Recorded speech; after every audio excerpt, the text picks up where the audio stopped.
দামের ব্যাপারে open challenge সাগর electronics, Debnath হসপিটালের কাছে, বাসুদেবপুর, আরামবাগ। যাচাই করুন আজই। শিবম মার্বেল অ্যান্ড গ্রানাইট, ঐতিহ্য আর আধুনিকতার মেলবন্ধন, এখন গড়বাড়ি, আরামবাগে। ফোন 9475179586। বেআইনি গাছ বিক্রির অভিযোগকে কেন্দ্র করে চাঞ্চল্য। ঘটনাস্থলে গোঘাট থানার পুলিশ। গোঘাট থানার গোঘাট গ্রাম পঞ্চায়েতের অন্তর্গত তুর্কিপুকুর সংলগ্ন এলাকায় সরকারি বৈধ অনুমোদন ছাড়াই পঞ্চায়েতের পক্ষ থেকে লাগানো গাছ বিক্রির অভিযোগ। ঘটনাস্থলে গোঘাট থানার পুলিশ। গোঘাট গ্রাম পঞ্চায়েতের প্রাক্তন উপপ্রধান এবং বর্তমান বনভূমি কর্মাধ্যক্ষ সঞ্জয় খান প্রত্যেকে এই ঘটনার তীব্র নিন্দা করেন। খবর দেওয়া হয় বন দপ্তরে। বন দপ্তরের কর্মীরা বিষয়টি খতিয়ে দেখেন এবং প্রশাসনিক ব্যবস্থা গ্রহণের আশ্বাস দেন। দেখুন বিস্তারিত। দেখুন, এই গাছগুলো অবৈধভাবে কাটা হচ্ছে। এই গাছগুলো পঞ্চায়েতের গাছ লাগানো ছিল, এর পুকুরের মালিকানা আছে এবং যারা গাছ লাগিয়েছে তারা বেনিফিশিয়ারি আছে, গরিব মানুষ তারা বেনিফিশিয়ারি, তারা গাছগুলোকে লাগিয়েছে। এর আগে আমি যখন গোঘাট গ্রাম পঞ্চায়েতের উপপ্রধান ছিলাম, ওনারা বহুবার চেষ্টা করেছেন এই গাছগুলোকে বিক্রি করার জন্য আবেদন করেছেন। আমরাও বহু চেষ্টা করেছি। রেঞ্জার এর জন্য কোনো পারমিশন দেয়নি, বিডিও পারমিশন দেয়নি, তার জন্য আমরা এই গাছগুলোকে বিক্রি করতে পারি না। তারপরেও সরকার যখন বলছে গাছ বিক্রি করা অবৈধভাবে, গাছ বিক্রি করা উচিত নয়, পরিবেশ দূষণ হচ্ছে, বিডিও কোনো গাছের পারমিশন দিচ্ছে না, তারপরেও আমরা দেখছি এই গাছটা অবৈধভাবে কাটা হচ্ছে। আমি কিছুক্ষণ আগে খবর পাই, আমার ফোনে একটা খবর যায় যে এখানে গাছটা বিক্রি হচ্ছে, পঞ্চায়েতের গাছ, তুমি তো জানো, তাহলে গাছটা বিক্রি কাটা হচ্ছে কেন, একটু দেখো। আমি এসে দেখলাম সত্যি গাছ কাটা হচ্ছে। আমি এসে দাঁড়ালাম, দাঁড়াবার সঙ্গে সঙ্গে যারা গাছ কাটছিল তাদেরকে জিজ্ঞাসা করলাম যে গাছটা কে বেচেছে। ওরা বলল গাছ আমাকে কিছু বলতে চায়নি। আমি প্রধান বা আমার বড়বাবুর কাছে জানতে চাইলাম, পঞ্চায়েতের বড়বাবু, তাকে জানতে চাইলাম যে এই ব্যাপারে আপনারা কিছু জানেন নাকি। ওনারা বললেন এই ব্যাপারে আমরা কিছু জানি না, এই ব্যাপারে ওদের কিছু জানা নেই। আমি পঞ্চায়েত সমিতির সভাপতিকে ফোন করি, তেনাকে জানালাম, তিনিও বললেন এই ব্যাপারে আমাদের কিছু জানা নাই। সেই জন্যই আমি যখনই এখানে এসে গাড়ি আটকাই, গাড়ি ওরা স্টার্ট করে নিয়ে যাচ্ছিল, আমি আটকে দিই। আটকাবার পর ওরা যে যার এখানে থাকতে। আপনাদের ভালোবাসার আর এক নাম চন্দন জুয়েলার্স। চন্দন জুয়েলার্স, আরামবাগ, সদরঘাট, হুগলি। আজ পঞ্চায়েত থেকে লাগানো হয়েছিল, পুকুর মালিকের জায়গা, আর আমরা বেনিফিশিয়ারি গাছগুলো লাগিয়েছিল পঞ্চায়েতের অধীনে।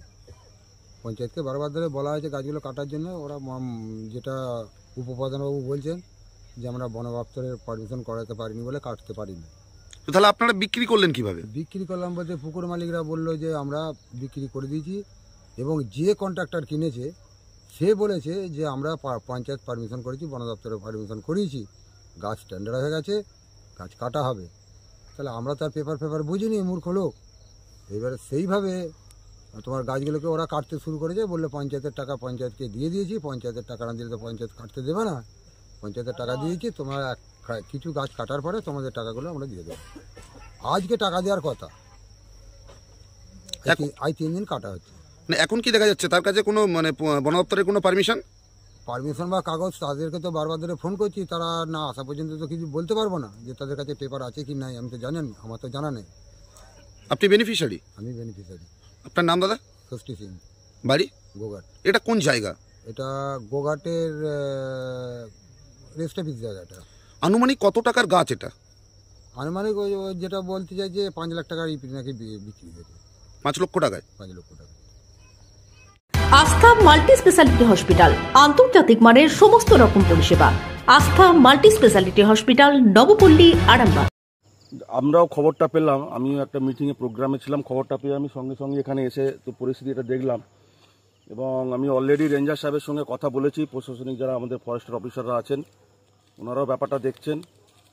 তবে আমি সাধারণ মানুষকে আরও একটু সচেতন হতে বলবো। দেখুন, গাছ আমি নিজে লাগাচ্ছি, নিজের জায়গায় গাছ লাগাচ্ছি, তার মানে এই নয় যে আমি আমার গাছটা যখন ইচ্ছা খুশি কেটে ফেলতে পারবো। তার জন্য একটা নির্দিষ্ট প্রসেস আছে, সরকারি পারমিশন নিতে হয়। সে সমস্ত বিনা পারমিশনে এই যে অবৈধভাবে গাছটা কাটা হয়েছে, আমি ফরেস্ট রেঞ্জারকেও বলেছি, প্রশাসনের সঙ্গেও কথা বলেছি, যতদূর সম্ভব এর যতটা ব্যবস্থা নেওয়া যায় কড়া ব্যবস্থায় এর প্রশাসন নেবে, এই আশ্বাস আমি দিতে চাই। এবং প্রশাসনের বিরুদ্ধে ব্যবস্থা নেবে। অলরেডি প্রশাসনের লোক এখানে এসে গেছেন, ফরেস্টের লোক এখানে আসবেন। এইভাবে বেআইনিভাবে গাছ কাটা যাবে না। অন্তত আমার গোঘাট 1 নম্বর ব্লকে আমি কর্মাধ্যক্ষ থাকাকালীন গাছ কাটতে দেবো না। এভাবে গাছ যদি কাটতে হয় কোনো প্রয়োজনীয় গুরুত্বপূর্ণ ইমার্জেন্সি, সেটা সরকারি নিয়ম নীতি মেনেই গাছ কাটতে হবে এবং কাটার থেকেও বেশি করে লাগাতে হবে। আপনার নাম? সঞ্জয় খান, কর্মাধ্যক্ষ বনভূমি, গোঘাট 1 নম্বর পঞ্চায়েত সমিতি। এসি নার্সিংহোম 24 ঘন্টা ডক্টর সার্ভিস ও এমার্জেন্সি পরিষেবা ছাড়াও প্যাথোলজি, ডায়ালিসিস, আইসিইউ এবং যাবতীয় টেস্ট একই ছাদের তলায়। স্বাস্থ্য সাথী মান্যতাপ্রাপ্ত এসি নার্সিংহোম, করুণা সিনেমার পিছনে, বেনেপুকুর রোড, আরামবাগ। বিবাহে বাধা, দাম্পত্য কলহ, ব্যবসায় বাধা, চাকরির সমস্যা, বিদ্যায় বাধা, প্রেমে ব্যর্থ, সাংসারিক অশান্তি, মাঙ্গলিক দোষ, কালসর্প দোষ সহ যে কোনো সমস্যার সহজ ও গ্যারান্টি সহ সমাধান পেতে আসুন শ্রী অজয় শাস্ত্রীর কাছে।